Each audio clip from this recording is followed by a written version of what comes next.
Hello, everybody.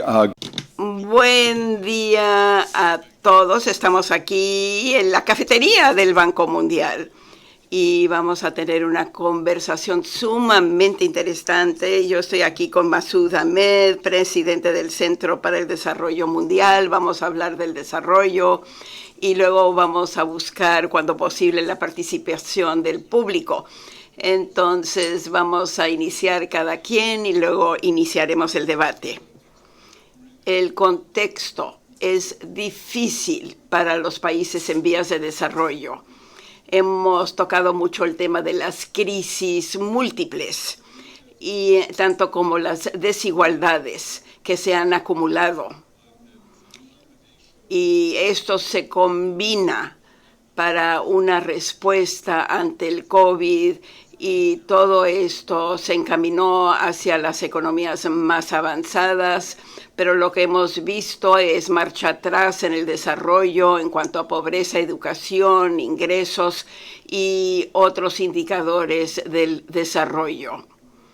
Y vemos que ha habido marcha atrás y esto desde luego empeora la crisis, aumenta la fragilidad y el precio de los comestibles y de los fertilizantes crean mucha presión, tanto como riesgo de hambruna, o por lo menos de hambre y de desnutrición.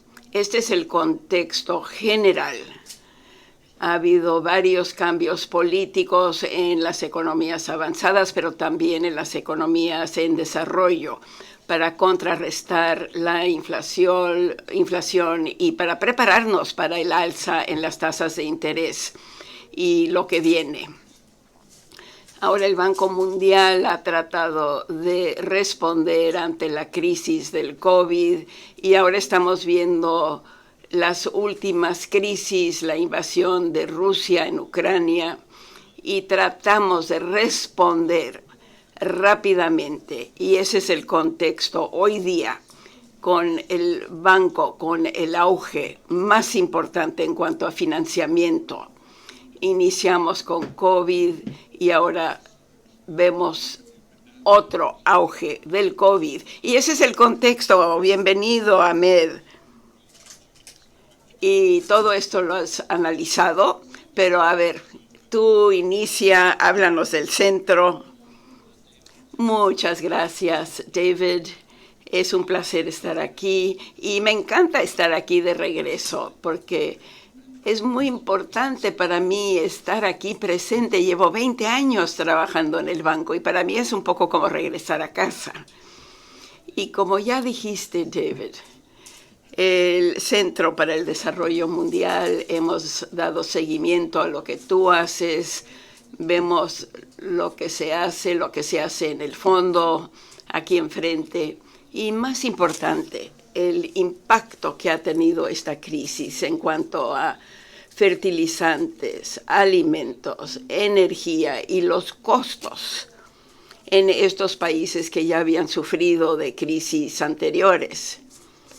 Y muchas veces lo que tenemos que hacer es reconocer que aquí en Washington casi todo mundo trae tapabocas. Pero si vemos donde la mayoría de los países están vacunados, estamos dejando atrás la crisis del COVID. Lo vemos como algo que ya concluyó y estamos mirando hacia el futuro. Pero si vamos a los países en vías de desarrollo, quizá una persona entre 7 se ha vacunado. Y el COVID todavía representa algo importante en sus vidas este año y el año que viene, y quizá con eso podemos iniciar. Has dicho que el banco ha adelantado 170,000 millones, si no me equivoco, para los próximos 15 meses, y el auge es mucho lo que han hecho como respuesta ante el COVID. Y durante las reuniones de primavera también hemos visto la continuación de la guerra en Ucrania, el alza en los precios de la comida y de la energía. Ahora veo que ha conversado con todos los representantes de los países. ¿Cómo ve que han sido afectados los países de bajos ingresos y los países que tienen mayor riesgo en cuanto a sus mercados financieros? Muchos tienen deudas corporativas y soberanas y las condiciones del mercado se están volviendo más restringidas. ¿Cuál es tu interpretación? Exactamente, precisamente, Masud. Los datos han empeorado desde las reuniones de la primavera, lo tratamos de prever, y la semana pasada en Europa vimos que los ministros de desarrollo se reunieron en Berlín y los ministros de salud participaron en Bonn. Entonces, he notado cómo piensan y lo que me inquieta es el apoyo necesario para los países en vías de desarrollo. Estamos hablando no tanto de los países de ingreso medio, pero también de los más pobres. Pero tenemos que analizar el efecto monetario del auge en precios que vemos hoy día. Uno de los mensajes que me parece importante es que cuando dependemos menos de los productos energéticos de Rusia, va a haber otras ofertas. Entonces, lo que vemos es una crisis de corto plazo, pero lo severo de esta crisis depende de la producción mundial. A decir, los que requieren de fertilizantes, sabemos que en las economías más avanzadas los agricultores que necesitan fertilizantes lo van a poder conseguir, pero lo que va a pasar es que la oferta se va a recanalizar y no va a llegar a los países en vías de desarrollo. Lo mismo con el gas natural y para los productos energéticos más limpios. Entonces el LSG se va a recanalizar y eso quiere decir que los países en vías de desarrollo usan combustible, usan diésel y los agricultores no consiguen los fertilizantes. Entonces baja la cosecha. Y esa es la crisis para los países en vías de desarrollo, sea los países de bajo o mediano ingreso. Ambos están viendo el auge en precios y nos tenemos que enfocar en la mejor solución. Y será un abastecimiento nuevo y masivo. Y lo que también podríamos hacer es dividir lo que tenemos. Pero lo que vemos, lo injusto, es que los países más ricos consiguen lo que necesitan. Y eso quiere decir que habrá faltas en otros lugares. Y es lo que vimos hace 18 meses con las vacunas. Había una oferta limitada de vacunas. Y las vacunas llegaban a los países más ricos. Pero también vimos que en muchos países ricos habíamos pedido mucho más de lo que necesitábamos y se tiraban algunas vacunas porque no se usaban a tiempo y al mismo tiempo esas mismas vacunas podrían haber ayudado a los trabajadores sanitarios. Ahora, una de las diferencias es que si vemos el monto total que se requiere para las vacunas, el costo de las vacunas, no hablo de la investigación y el desarrollo, el costo es bastante bajo. Entonces, si los países podrían haber estado en fila para obtener estas vacunas, hubiera habido suficientes fondos. En esta crisis, las necesidades financieras son mayores porque energía, alimentos y el fertilizante representan una parte mayor de la economía mundial que la vacuna. Entonces necesitamos nuevas ideas y en especial, y aquí una diferenciación en cuanto a las vacunas, necesitábamos una contratación justa para que los países más pobres recibieran contratos. Y ahora no se trata tanto de eso, sino que se trata de asignar parte del PIB. Y aquí vemos que muchos de los países adelantados van a estar primero en fila. Se puede hablar mucho de la crisis actual, pero quizá podríamos tocar otro tema. Y sé que el Grupo del Banco Mundial ha hecho mucho durante los últimos años y han hecho mucho trabajo con el cambio climático. Y lo que vimos mucho en las reuniones de primavera hace un mes fue analizar el futuro. Si el Banco Mundial y si los bancos de desarrollo deberían de hacer algo más o algo diferente en cuanto al cambio climático, la prevención endémica, los bienes públicos mundiales. Hubo un discurso de Janet Yellen, secretaria del Tesoro, y ella dijo que los accionistas del Banco Mundial y los activos del Banco Mundial tienen que buscar soluciones creativas y tienen que ir más allá de lo que hacen país por país. Yo quisiera saber cómo ha interpretado este movimiento hacia los bienes públicos. Por ejemplo, cuando tienen fondos para climáticos, eso se puede hacer, se puede aumentar, pero se trata de hacer algo diferente. ¿Es igual en los países de bajos ingresos que en los países de ingresos medianos?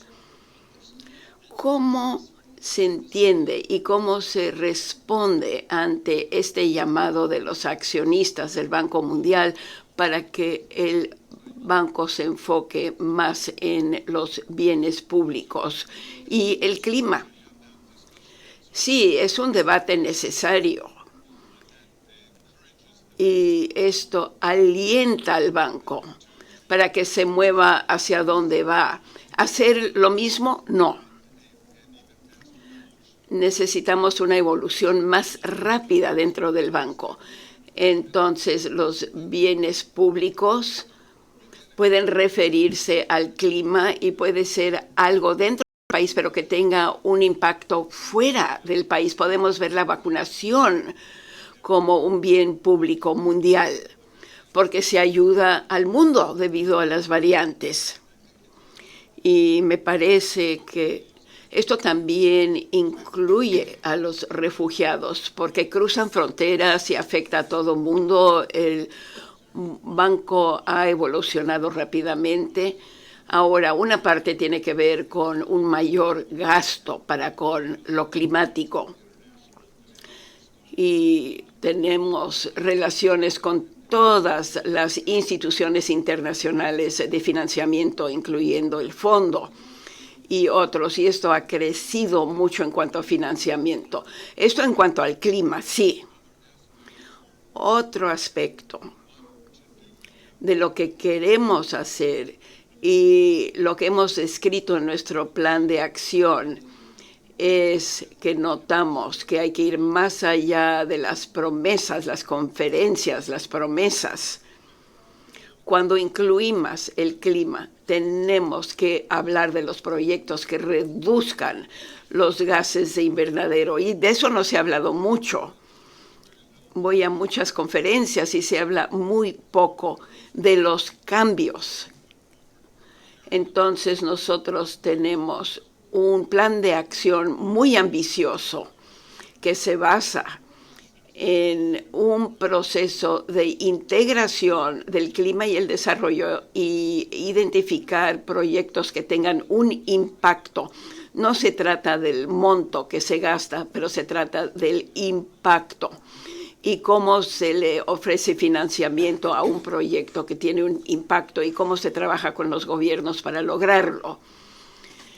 Entonces, estamos ahora organizando informe sobre el clima y los países individuales y qué puede hacer el país para reducir las emisiones de invernadero. Y esto se tocó en el G7 y se vio en el comunicado de prensa, se vio también cómo se apoya lo que está haciendo el Banco Mundial, que está asumiendo el liderazgo, que hay que ver el impacto y hay que ver proyectos que reduzcan los gases de invernadero, el metano, la fuga de metano. Y aquí necesitamos de proyectos concretos. ¿Cuáles son los países? ¿Cuáles son los ministerios? ¿Quién se va a enfocar en Rusia ahora, que ha lanzado una guerra? Y también otros que emiten metano en el mundo. Y también las plantas que utilizan el carbón. También la agricultura es importante y los usuarios industriales, el acero, el cemento. ¿Cuáles son los cambios que van a reducir la intensidad del carbono? Entonces el banco está trabajando con los países que son los mayores emisores. Climate finance goes. El final de esto es adaptación, que es muy singular entre las instituciones financieras internacionales. Y estamos insistiendo con esto, y es especialmente pertinente para los países de menores ingresos, porque por supuesto ellos no están produciendo muchas emisiones de gases de invernadero y están sintiendo el impacto. Así que equilibramos eso.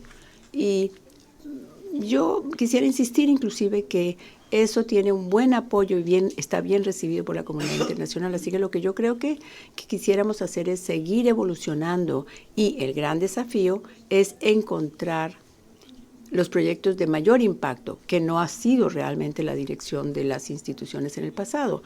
Quizá un poco aquí en el Banco Mundial, pero ahora le estamos poniendo mayor énfasis a la identificación de proyectos que realmente importen y cambien la situación. Y estamos trabajando con los gobiernos, estamos trabajando con África del Sur, Vietnam, Indonesia, India, China, con proyectos de impacto.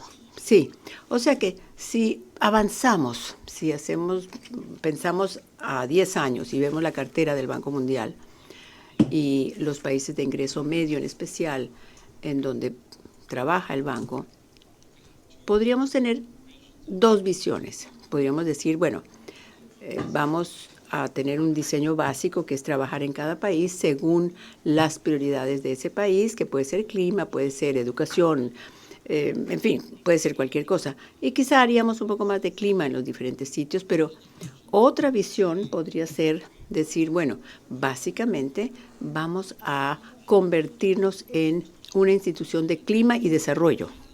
Y eso es lo que vamos a ofrecer como la opción para los países de ingreso medio. No porque las otras cosas no sean importantes, sino porque esta es la área en donde los accionistas de la institución o del Banco Mundial pueden lograr la mayor diferencia. Y es un espectro, por supuesto. Yo simplemente estoy tratando de lograr una idea de qué piensas tú al mirar tú al futuro. Si crees que, o sea, ¿en qué extremo del espectro vamos a estar en 10 años? Bueno, ha habido un aumento en financiamiento en el campo del clima. Yo me siento cómodo en donde estamos y yo creo que el mundo se siente cómodo también. Tenemos un 35% para los nuevos compromisos que madurarán gradualmente, o sea que la cartera lo va a reflejar. Pero lo que yo creo que es realmente importante es que la calidad de cada uno de esos préstamos aumentará. O sea que podemos tener un préstamo de $1,000 millones que era para cambio climático, pero que no tuvo gran impacto, o uno de $1,000 millones en una cartera que ha tenido un gran impacto. Lo que yo espero que podamos hacer es tener la calidad, una mejor calidad de préstamo. La razón por la cual estamos permitiendo que aumente el objetivo es porque resta dólar a dólar de la educación, de nutrición infantil, de nuestro trabajo en igualdad de género, violencia contra la mujer, etcétera. O sea que ¿realmente queremos reducir eso? Mi posición es que lo que queremos hacer es que el gasto en clima que estamos haciendo, que es masivo, que es un trozo importante de nuestra cartera, hacerlo que tenga el mayor impacto posible. La gente habla de $100,000 millones al año, pero el Banco Mundial solo es un cuarto una cuarta parte de eso. En la reunión del G7 yo dije, el Banco Mundial es más que todos los gastos totales del G7, muy por encima. Así que para ellos sería muy difícil decir que el Banco Mundial tendría que hacer más. Y realmente lo que necesitamos es que la comunidad del mundo reconozca que necesita participar en proyectos de impacto. Y estamos buscando una agrupación de financiamiento que permita esa participación de la comunidad mundial. Yo creo que esa cuestión del impacto realmente es importante y debemos insistir en ella, porque en CGT hicimos un trabajo con los colegas donde estudiaron proyectos que se hacían con los fondos de clima, solamente para tratar de ver cuál era el costo unitario de actividades que evitan el carbono. Y lo primero es que muchos de los proyectos no tienen los números necesarios para lograr eso. Y ya eso es un problema. Tenemos que tener los datos para poder decidir cuál es el mejor uso de los limitados recursos. Y luego, cuando sí tenemos los datos, la variación en costos de dólar por una tonelada de carbono varía de 1 a 50 y no hay razón por la que tendríamos que tener una variación tan enorme. Y básicamente eso es porque aún no hemos introducido la disciplina que viene de tantos años de hacer proyectos y preparación adecuada y evaluación de proyectos, supervisiones, evaluaciones que nos aseguren que logramos el mejor valor por nuestro dinero. Y el dinero va a ser limitado por donde quiera que lo vean. Las necesidades serán múltiples de lo que habrá. Así que yo estoy totalmente de acuerdo con eso, pero yo sé que se nos va a acabar el tiempo, así que yo sí quiero pasar a otro tema, si me lo permiten. Y sobre el que usted ha hablado mucho, David, yo creo que el banco como institución también ha hablado mucho al respecto, que es el tema de la creciente carga de deuda insostenible. Hay muchas cifras ahí. Yo no voy a pasar tiempo explicándoles cuántos países tienen el problema ni nada de eso. Pero lo interesante para mí son dos cosas. Primero, que por una variedad de razones, y me encantaría escuchar tu opinión al respecto, el problema se va a empeorar este año, mucho más que el año pasado. Probablemente este año Sri Lanka no va a ser el único país que veremos. Yo tengo en mente quizá otros 6 países más, y sé que la gente del Banco Mundial ha dicho que las cifras son aún mayores y que habrán países que van a encontrar dificultades manejando sus repagos de deuda.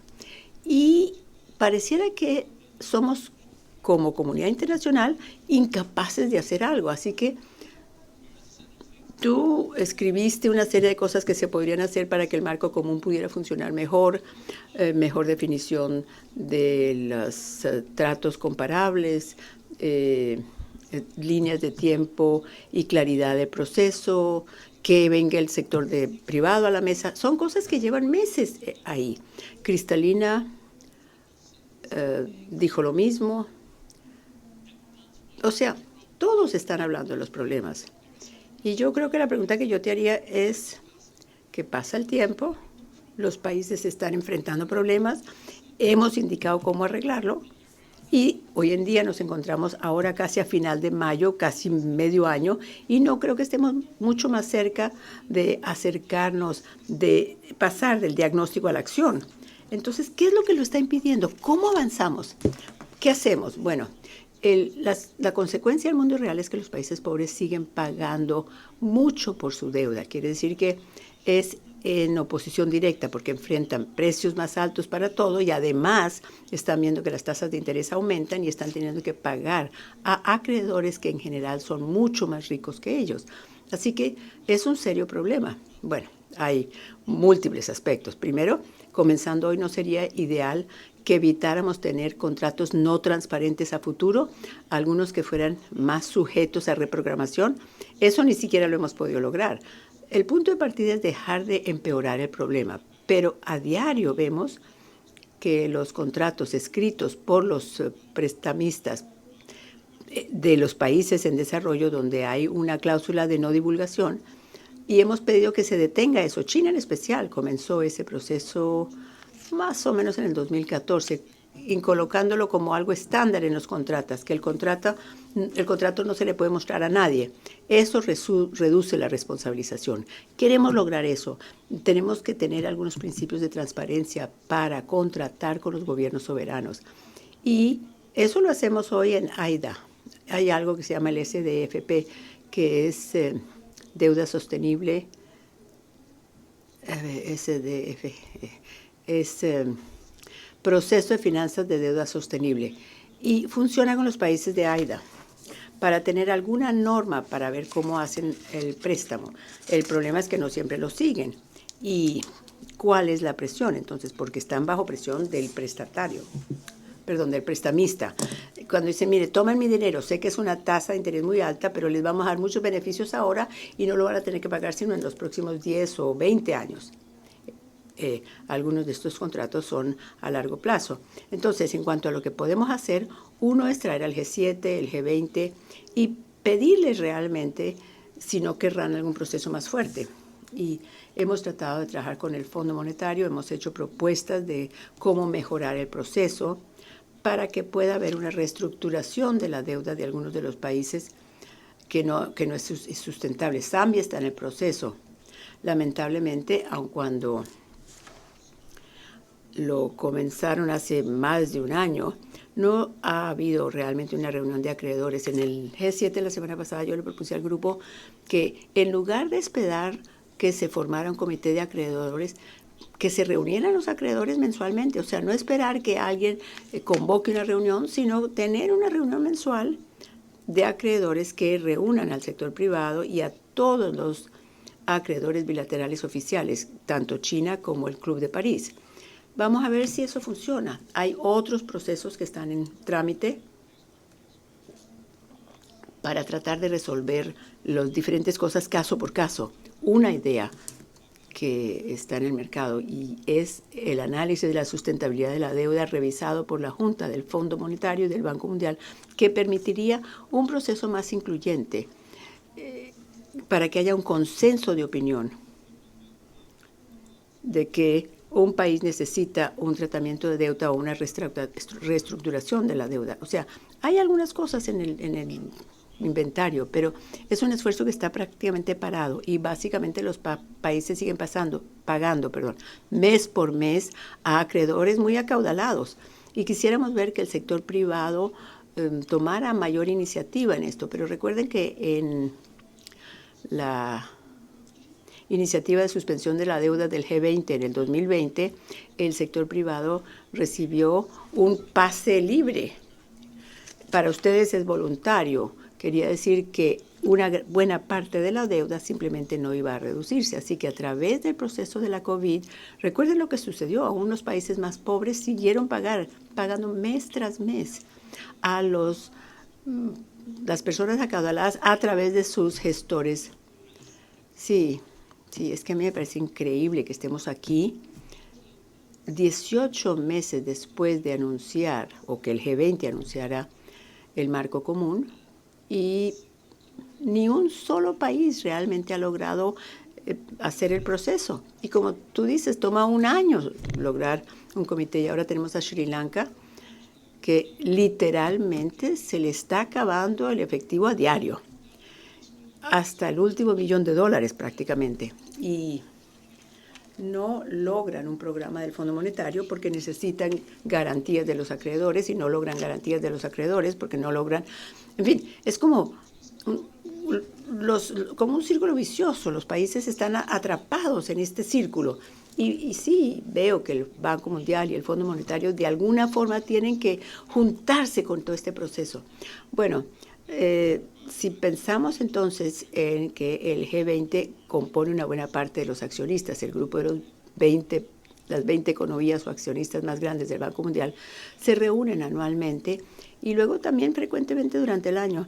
Y a medida que se hacía la iniciativa de suspensión de la deuda en el 2020, siempre aparecía esa palabra en los comunicados que sería voluntario para el sector privado. Así que el Banco Mundial dice, no, esto va a socavar la eficacia de la agenda. Por favor, supriman esa palabra.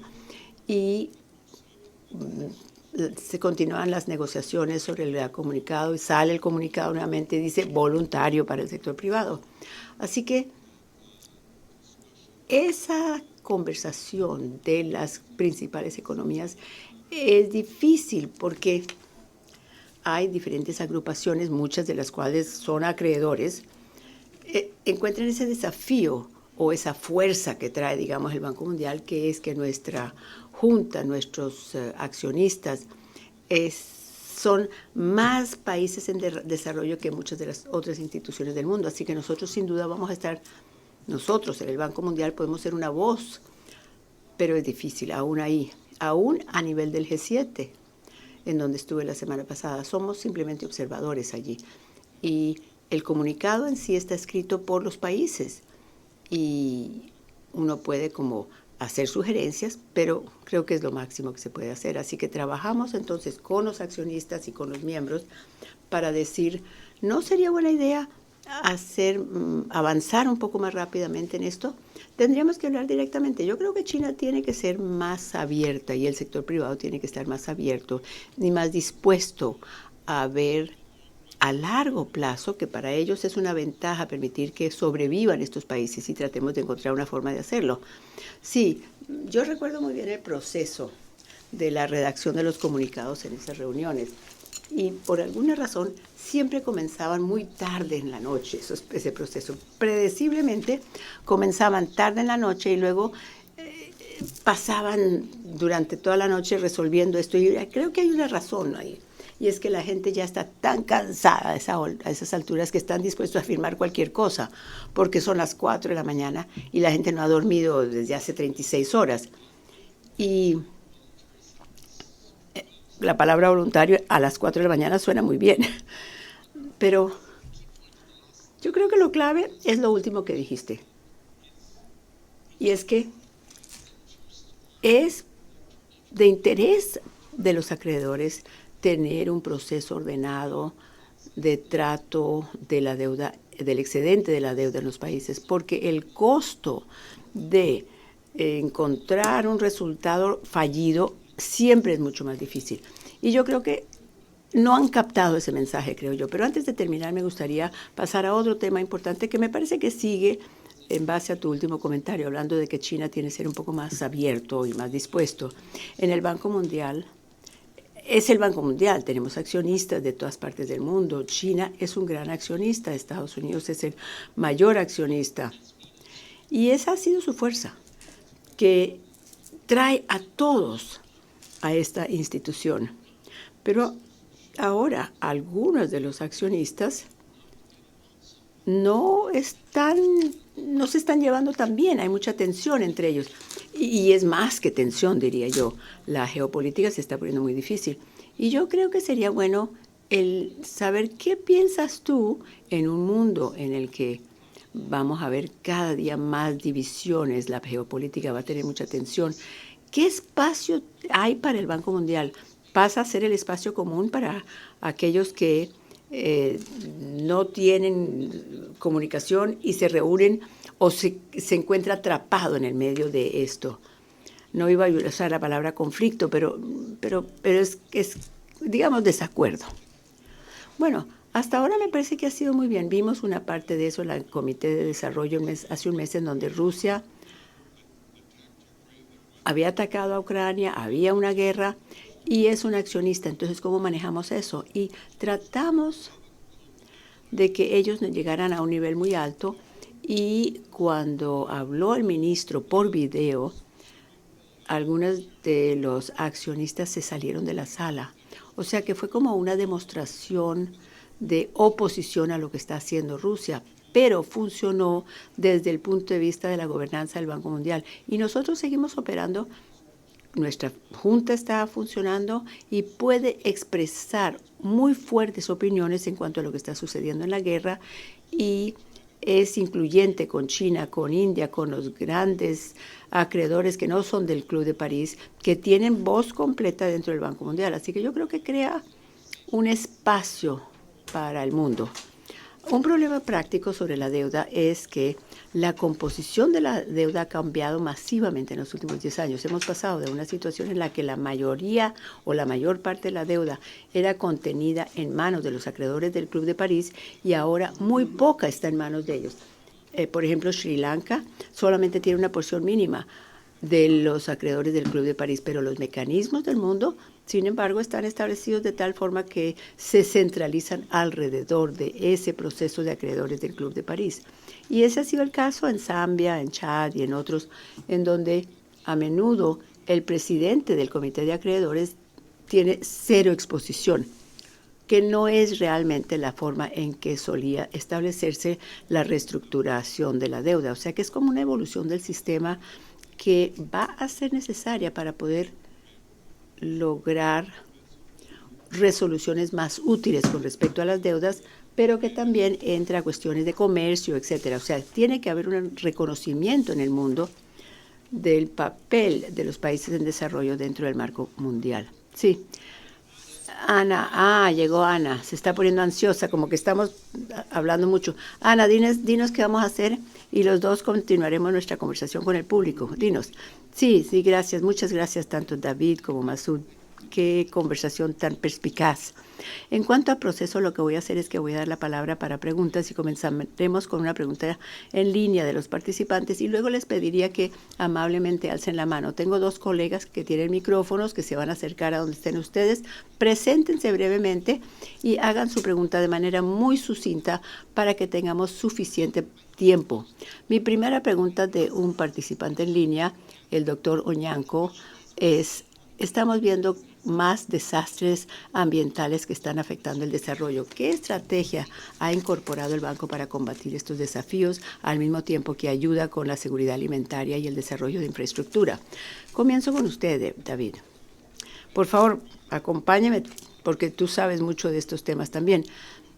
Una parte de la respuesta es los instrumentos financieros que tenemos. O sea, dentro de AIDA tenemos la respuesta a la crisis que puede abordar esto y tenemos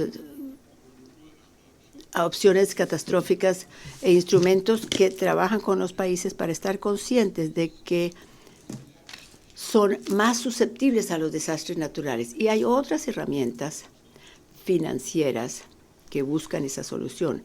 Y la segunda cosa que quiero mencionar es la biodiversidad como un tema. Y trabajamos con diferentes países para mejorar esto y proteger al ambiente directamente. Y luego diría una tercera parte de la respuesta es que el proceso de aumento de financiamiento que vimos con la COVID y que ahora estamos haciendo con la crisis alimenticia es que como hay impactos específicos afectando a los países, el banco puede responder rápidamente. Masoud, ¿usted tiene algo que agregar? Bueno, un pie de página, diría yo, a lo que dijo David. Yo diría que una de las cuestiones en las que tenemos que pensar y en lo que pensará el banco y los accionistas es si los modelos financieros del banco apoyan los papeles que queremos que desempeñe el banco. Y estoy pensando específicamente de la capacidad de aumento. En AIDA, esencialmente se puede hacer atrayendo lo que uno pensaba gastar después. Y teníamos una reposición de 2 años en lugar de los 3 años normales. El año entrante quizá con el nuevo aumente también sea de 2 años. Yo estaría a favor de eso. Pero con el banco, y seguro que ustedes entienden esto lo mismo que yo, según yo recuerdo, en el IBRD existe la capacidad de tratar una falla y una capacidad de aumento de unos 10 mil millones de dólares al mismo tiempo. Pero si fuéramos a tener, por ejemplo, una segunda crisis encima de la primera, ¿cómo asegurarnos de que los modelos de financiamiento le permiten al banco desempeñar el papel del financiamiento, del aumento de financiamiento que queríamos y por el cual los hacemos responsables? Sí, me parece que esa es una discusión activa en estos momentos, ahora que enfrentamos este segundo aumento. Y hay buena noticia ahí porque hay más flexibilidad de lo que uno creería primero. Y le voy a mencionar un par, pero en realidad hay varios. el colchón de capital del aumento es ampliable, o sea que lo utilizamos primero con la COVID y vamos a poder continuar eso y agregar una segunda capa a ese colchón, lo cual es positivo. Y otro aspecto que, bueno, digamos, tenemos las ventanas de cruce de AIDA, que ayuda con algunos de los países y con el financiamiento. Y luego iba a agregar también, perdón, perdí la idea que tenía, se me fue la idea. Tenemos el colchón de capital y, perdón, tendré que volver a eso. Bueno, permítame pasar al público, a ver si hay alguna pregunta en el público. Sí, la señora con la camisa negra a mi izquierda, por favor. Gracias por alzar la mano. Preséntese y haga su pregunta brevemente, por favor. Hola, me llamo Jasmine. Soy miembro aquí del Grupo del Banco Mundial y mi pregunta es acerca de la desigualdad y la reducción actual. ¿Cree que estamos llegando a una recesión mundial? Y segundo, las crecientes desigualdades entre los países y dentro de los países será una parte de eso más que en estas reducciones del año pasado, estas crisis del año pasado. David, Masud, ¿quién quiere responder? David, claramente habrán recesiones en algunos países, quizá en muchos países, pero las variables son dominantes. La pregunta es cuánto va a durar la guerra con Rusia y otra cosa muy importante es cómo va a responder el mundo en cuanto a una nueva oferta. Si supiéramos eso hoy, tendríamos un mejor estimado de cuántos países van a caer en esta recesión. Me preocupa mucho el aumento de las tasas de interés que serán necesarias porque hay una tasa de inflación altísima. Y esto nos daría la naturaleza de la preocupación del crecimiento del PIB. O sea, hay desaceleraciones en Europa y en Asia, y esto está teniendo un impacto en los países en desarrollo.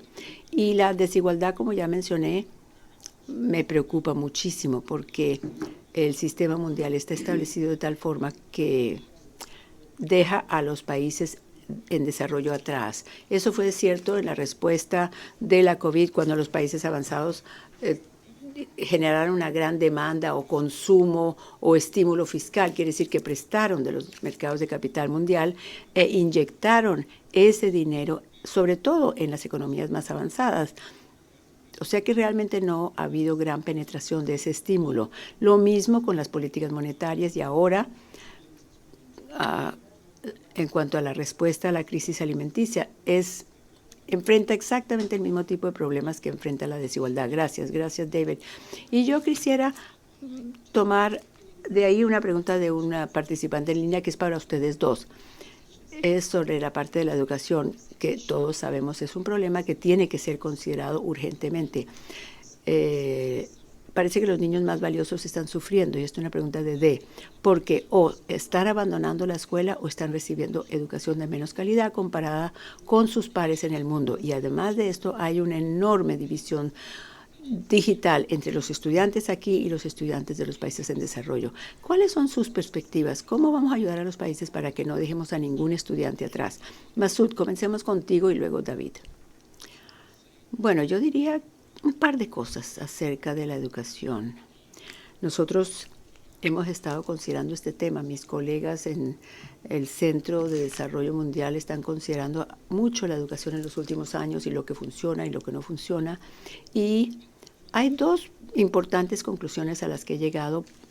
Una, que todos sabemos que los resultados de aprendizaje a menudo son muy pobres y variados en muchos países. Aun cuando los niños van a la escuela no aprenden mucho y nos hemos centrado mucho en eso. Pero a pesar de ello, y aún con los que aprenden muy poco, el rendimiento sobre la inversión de la educación es altísimo. Así que vale la pena que los chicos vayan a la escuela, aún mientras, o digamos no aún, sino mientras tratamos de mejorar la educación. Es importante recordar eso. Y la otra cosa que me ha quedado muy clara es que en cuanto a una intervención que ha tenido un impacto en los resultados del aprendizaje a escala, quiere decir que no solamente en números de ensayos limitados de decenas o cientos de niños, sino en todos los diferentes entornos, son las comidas escolares. Si pudiéramos invertir en ofrecer comidas escolares, se podría aumentar fácilmente porque tenemos la tecnología para entregar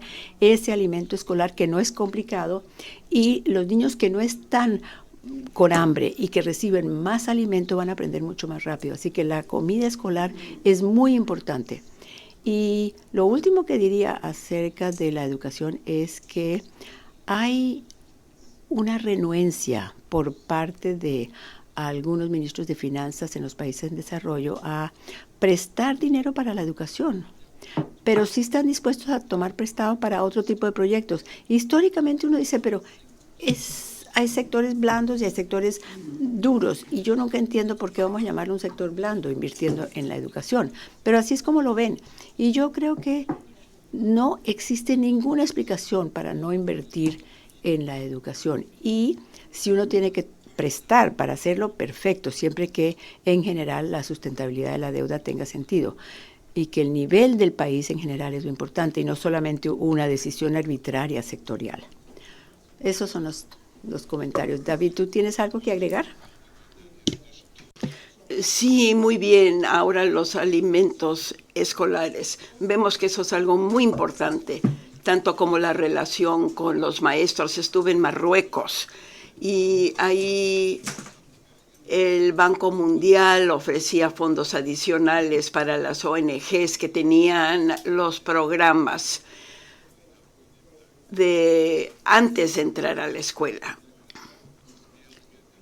Esto se puede ampliar y el gobierno tiene que reconocer que esta es una inversión crítica, y eso lo hemos recalcado en el índice de capital humano. Y ahora voy a volver al tema del colchón. Utilizamos el colchón de capital de nuevo en esta crisis. Y durante los últimos 5 años lo que hemos hecho es una transferencia de AIDA baja un poco cuando el IBRD tiene ganancias. Entonces eso permite que los países de ingresos medianos puedan también participar. Y lo que hemos hecho también es alentar a los países a que pasen de una tasa flotante a una tasa fija. Y eso fue cuando ya tuvimos muchos miles de millones de dólares en tasa fija. Y eso también puede compensar el alza en tasas de interés. También tenemos en IDA. Esto lo que quiere decir es que hay recursos para los países que luego ofrecen cierto alivio. Entonces el resultado neto. Tenemos la capacidad capital para enfrentar el auge que vemos, aunque sea el segundo auge.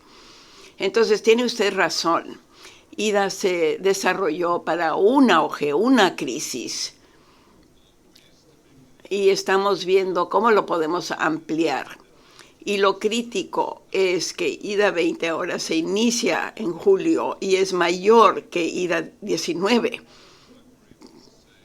Y por eso podemos decir 170,000 millones ahora. COVID fue difícil porque fueron 150,000 millones de dólares durante un periodo de 15 meses que se inició en abril 2020, y 2 años después tenemos 170,000 millones y estamos usando más herramientas a su máximo. Y tenemos un monto adicional que empieza el 1 de julio. Y veo que el aumento de capital entró en 2020 y todas estas medidas permiten que lo ampliemos lo más posible. Y mucha gente ha trabajado desde casa, el producto ha sido impresionante, pero de cualquier forma agradecemos aquí su presencia hoy día. Bueno, vamos a ver si hay más preguntas aquí del público presencial. Si la persona, por favor, con la camisa blanca, si se puede poner de pie y presentarse, por favor. Yo vengo de la oficina alemana aquí Ahora la falta de resiliencia que tienen los países debido a la crisis del COVID.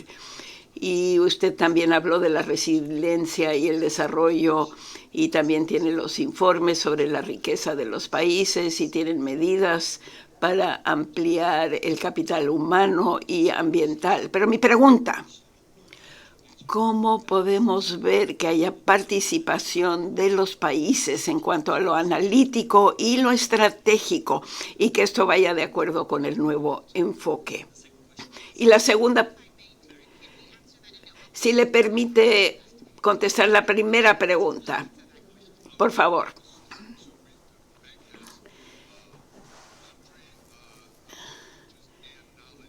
Tenemos distintos enfoques, el enfoque del país y el enfoque del conocimiento, y necesitamos usar los dos.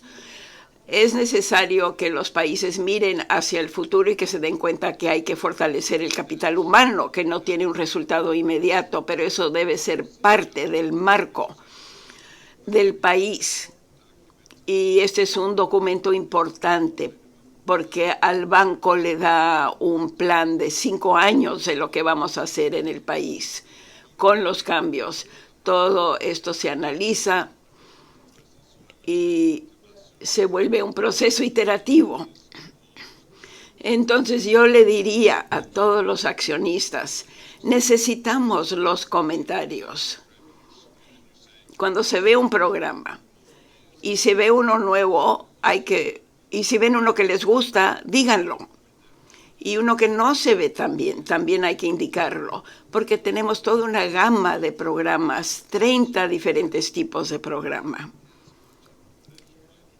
Y muchas veces no recibimos tanto comentario como quisiéramos, porque queremos ver que sean programas eficaces. Sí, voy a tocar el punto. El mayor desafío para una organización como el Banco Mundial, una vez que se tenga una estrategia, una misión, cuando se tenga al consejo directivo, a los gerentes, cuando se vuelve todo operacional, cuando todo se ve en las actividades que se llevan a cabo, en actividades relativamente descentralizadas. Ahora vemos con el Banco Mundial que existen asociaciones con los países, alianzas con los países. Y aquí hay que ver no solo si es algo lógico, pero qué tanto está de acuerdo con el enfoque estratégico. Entonces, si tiene una estrategia y se llega al país donde hay cosas interesantes, pero nada tiene que ver con la salud o el clima o los desafíos que se enfrentan por la institución y ante lo cual estamos comprometidos, entonces algo falta en cuanto a estrategia. Y creo que esa es la parte más difícil. Lo más difícil es decir que no ante algo que se ve como bueno, porque no esté incluido en la estrategia. No es algo que busca la institución a nivel agregado. Bueno, estamos ahora enfocándonos en la cultura del lugar de trabajo. Y aquí es la capacidad de cuestionar. Entonces tenemos grupos regionales, la IFC, MIGA y otras voces que tienen que ser incluidas. Porque hay que ver, por ejemplo, el Comité de Operaciones, que tiene un ADM, y se supone que así se maximizan los beneficios. Y esto se va a ver todavía esta semana. Bueno, ya se me olvidó el día. Se va a reunir el Comité de Operaciones y será necesario incluir a muchas voces en el debate. No sirve si hay 20 grupos que hayan comentado. Eso no le ofrece una dirección a los países o al director del país para que diga, es importante que este país haga tal y tal. Y es lo que buscamos. Muchas gracias, David. Vamos a regresar a la pregunta segunda.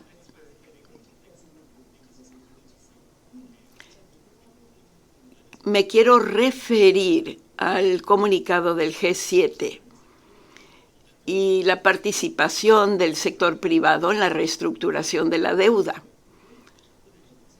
Y nos puede indicar algo de cómo pueden trabajar con las instituciones financieras. Creo que este fue un llamado para el banco y tengo mucha curiosidad. Sí, me gusta muchísimo.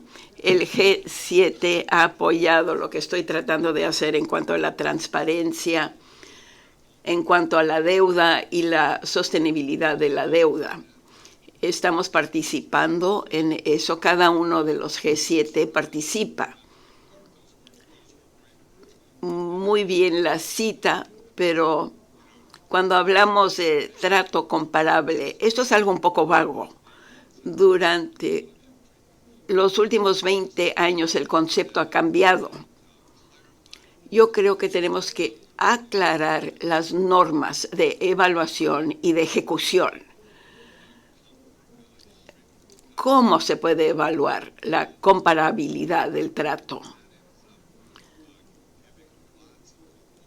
Porque esto ofrece muchas salidas de escape para los acreedores. Entonces, este es otro sesgo. A mí me encantó el debate del G7 y estos temas, pero tenemos que ver más a fondo los detalles. Si hablamos de Zambia o de Chad y hablamos de comparabilidad, todo el mundo está de acuerdo, pero tenemos que estar seguros que la forma en que se ve la deuda sea de beneficio para la gente en los países. Y por eso tenemos a tantas personas que trabajan tan de cerca con el fondo.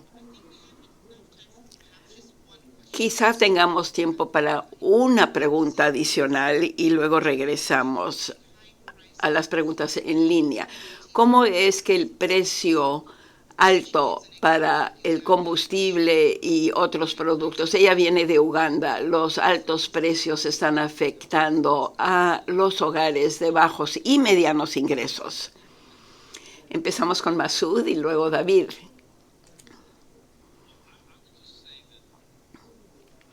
Yo diría que reconocemos que los precios reflejan las condiciones del mercado.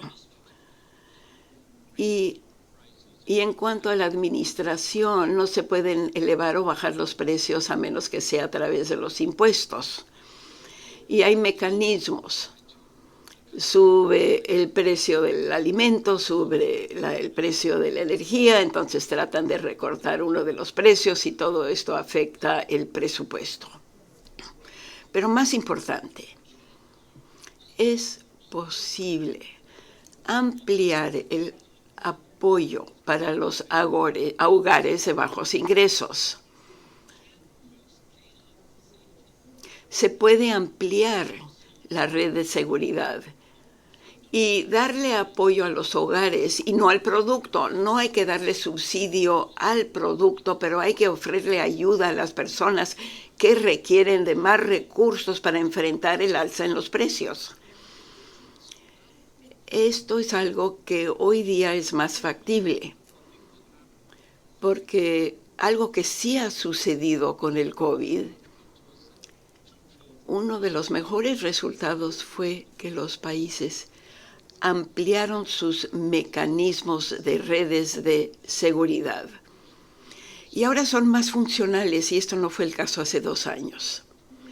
Entonces, se pueden tener recursos adicionales para las redes de seguridad. Por ejemplo, si se ofrece una gasolina barata.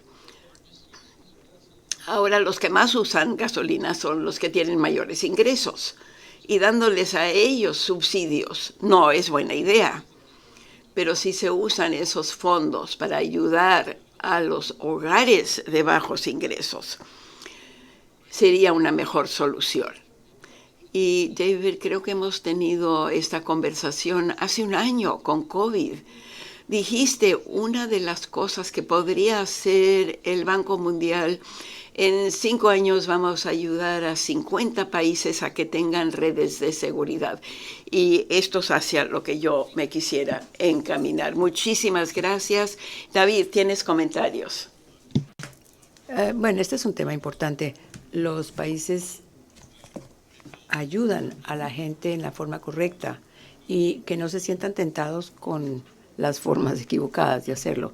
Y la gasolina es una forma estupenda. Uno tiene que permitir que el precio aumente y luego subsidiar a los hogares más pobres.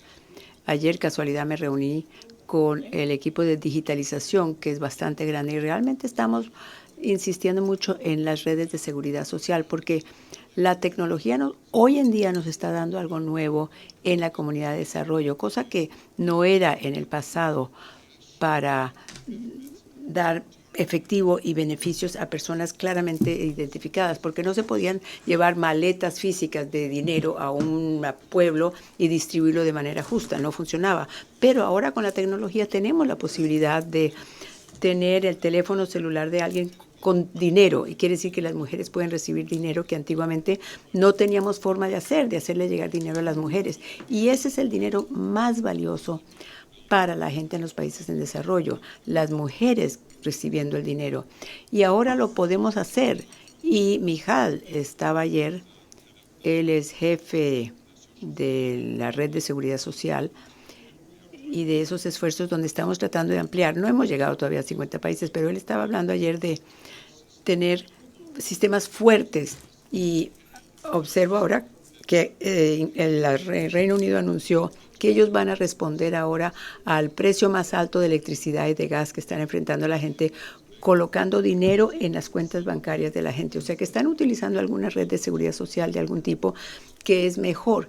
La economía está clara, reconociendo que lo que no queremos hacer es ponerle un techo a ese aumento de precios, sino que en alguna forma queremos dejar que aumente el precio, por lo menos algo, y luego tratar de amortiguar el costo para la gente. Y debo mencionar otras cosas. Los países tienen que evitar los controles de exportación que impiden la salida de la exportación. Lo que suelen hacer los países es eso, y tienen que evitar esa tentación de comprar muchas cosas importadas para que el país puede mantener baja la tasa de inflación, colocando una cantidad importante en la importación, bloqueando el aumento de precio internamente. Eso no tiene consecuencias económicas muy buenas, así que tiene que establecerse algún equilibrio país por país. Y lo último es que la transición energética, como la energía es el punto de partida para el ODS 7, que es el acceso a la electricidad, que es vital para los pobres, y también es el punto de partida para el fertilizante.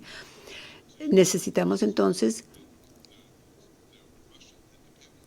que la dependencia de Rusia había sido enorme, dependíamos mucho de Rusia para la energía. Yo di un discurso hace como una semana en Zúrich diciendo que que después de la Segunda Guerra Mundial Europa enfrentaba el desafío de cómo reconstruir. Ahora, el desafío que enfrentan ahora en Europa es cómo realinearse para alejarse de esa dependencia de la energía tan enorme en la energía rusa. Y eso quiere decir que tienen que tener una discusión abierta de tipos de energía más limpios. Yo creo que la comunidad del G7, en un comunicado que se mencionó antes, se refiere explícitamente a la necesidad de combustibles de transición.